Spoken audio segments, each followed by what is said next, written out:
हेमंत ने तुलसी और मेहर के रिश्ते को बचाया, नोएना को मेहर से दूर किया।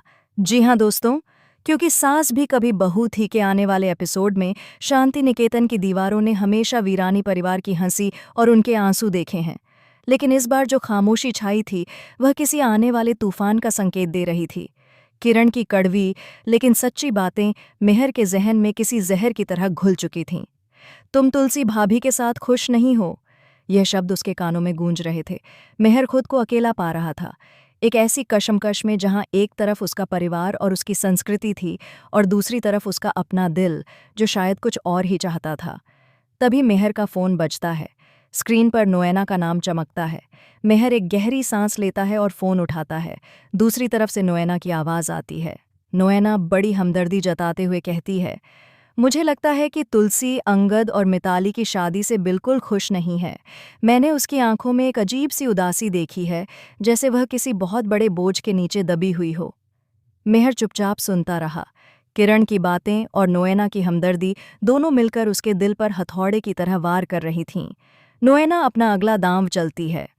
मेहर, अगर तुम भी तुलसी के साथ इस रिश्ते में घुटन महसूस कर रहे हो तो तुम कुछ दिनों के लिए मेरे यहाँ आ सकते हो, सिर्फ एक दोस्त के नाते। यहाँ तुम्हें कोई जज नहीं करेगा, कोई तुमसे सवाल नहीं पूछेगा। मेहर की चुप्पी शायद नोएना के लिए हाँ जैसी थी, लेकिन वह नहीं जानती थी कि कोई और भी उनकी बातें सुन रहा है। हेमंत, जो मेहर से कुछ जरूरी बात करने आया था, दरवाजे पर ही थम गया। हेमंत का खून खौल उठा। वह हमेशा से जानता था कि नोएना सिर्फ एक दोस्त नहीं है, वह मेहर की कमजोरी का फायदा उठाकर इस घर को तोड़ना चाहती है। हेमंत कभी नहीं चाहता था कि नोएना की परछाई भी मेहर की जिंदगी पर पड़े। उसने देखा कि कैसे किरण की बातों ने मेहर को पहले ही तोड़ दिया था और अब नोएना उस दरार को खाई में बदलने की कोशिश कर रही थी। हेमंत ने फैसला कर लिया कि वह इस घर की नींव को, तुलसी भाभी के विश्वास को इस तरह टूटने नहीं देगा। जैसे ही मेहर ने फोन रखा, हेमंत कमरे में दाखिल हुआ। उसकी आंखों में गुस्सा नहीं, बल्कि गहरी निराशा थी। भैया, यह आप क्या करने जा रहे थे?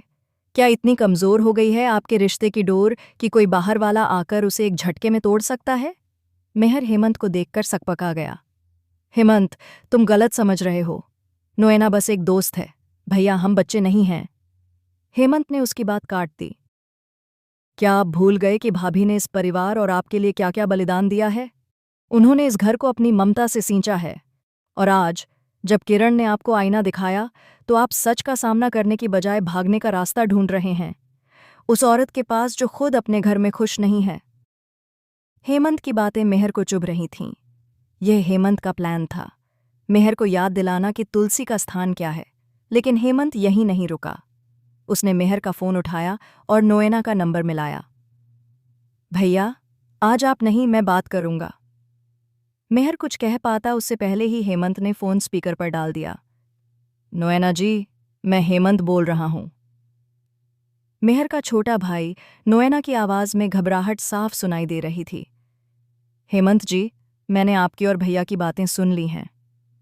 हेमंत की आवाज ठंडी और दृढ़ थी। मैं आपसे बस इतना कहना चाहता हूं कि यह वीरानी परिवार का अंदरूनी मामला है। मेहर और तुलसी के बीच पति पत्नी का रिश्ता है, जिसे वे खुद संभालना जानते हैं। उन्हें किसी तीसरे की सलाह या पनाह की जरूरत नहीं है। मैं आपसे अनुरोध करूंगा कि आप दोबारा भैया की जिंदगी में दखल देने की कोशिश ना करें। भाभी हमारी माँ जैसी हैं और मैं अपनी माँ की आंखों में आंसू बर्दाश्त नहीं कर सकता। नोएना के पास कहने को कुछ नहीं बचा था। हेमंत ने फोन काट दिया। उसने नोएना को मेहर से प्रभावी ढंग से दूर कर दिया था। मेहर शर्मिंदगी से सिर झुकाए खड़ा था। उसे अपनी कमजोरी और अपने डगमगाते कदमों पर गुस्सा आ रहा था। हेमंत ने उसे आईना दिखा दिया था। तभी उसकी नज़र तुलसी पर पड़ी। मेहर के कदम खुद ब खुद तुलसी की ओर बढ़ गए। मेहर तुलसी के सामने जाकर खड़ा हो गया। उसकी आंखों में देखते हुए बोला, तुलसी, मुझे माफ़ कर दो, मैं शायद भटक गया था। तुलसी की आंखें भर आईं। उसने कुछ नहीं कहा, बस अपना हाथ मेहर के हाथ पर रख दिया। हेमंत ने दूर से यह सब देखा। उसने एक परिवार को बिखरने से बचा लिया था, लेकिन वह जानता था कि यह तूफान अभी थमा नहीं है। भाइयों के बीच जो दरारें पड़नी शुरू हुई हैं, वह इतनी आसानी से भरने वाली नहीं थीं। आज का एपिसोड एक शांत सुबह से शुरू होता है, जब सभी परिवारजन खाने की मेज पर बैठे होते हैं। माहौल में हल्की गंभीरता है। नोएना अंगद से पूछती है कि वे मिताली को इलाज के लिए कब ले जाने वाले हैं। अंगद मुस्कुराने की कोशिश करते हुए कहता है कि वह जल्द ही मिताली को लेकर बाहर जाएगा। वह नोएना और सुचि से कहता है कि वे उससे बाहर मिले ताकि कोई शक न करे। सुचि आग्रह करती है कि वे भी साथ चले, लेकिन अंगद समझाता है कि अगर सब एक साथ गायब हो गए तो बात फैल जाएगी। वह दोनों को समारोह में शामिल होने के लिए कहता है और भरोसा दिलाता है कि सब कुछ ठीक रहेगा।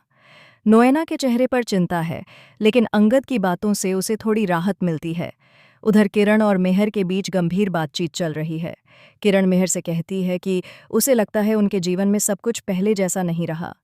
मेहर कहता है कि सब सामान्य है, लेकिन किरण के मन में शक है। वह पूछती है कि मेहर नोएना को अपने जीवन में इतनी जगह क्यों दे रहा है। मेहर समझाता है कि नोएना बस उसकी पुरानी दोस्त है, जिसने मुश्किल समय में उसका साथ दिया था। किरण बताती